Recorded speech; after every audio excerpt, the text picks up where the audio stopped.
এবার ধরো আমাদের এই টাইপের অঙ্ক দিল, লগ জেড বেস এ, এই টাইপের অঙ্ক দেয়, মানে এতক্ষণ যা করছিলাম নিচে কিন্তু ই ছিল, এবার যদি নিচে বেস এ থাকে তাহলে এটাকে আমরা লিখতে পারবো এইভাবে, লগ জেড বাই লগ এ।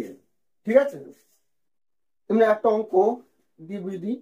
যেমন দেখো বলেছে ফাইন্ড লগ -1 আর নিচে আই, তাহলে এটাকে আমরা কি লিখতে পারবো, দেখো লগ -1 বাই লগ আই।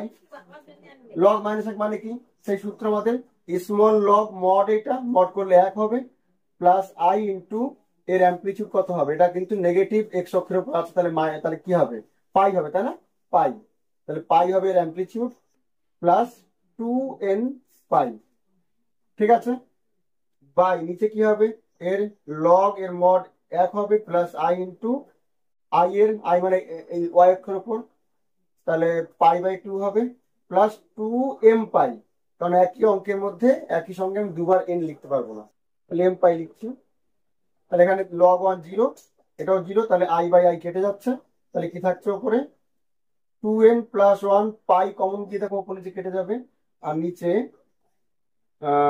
কত, হাফ প্লাস 2m, এটা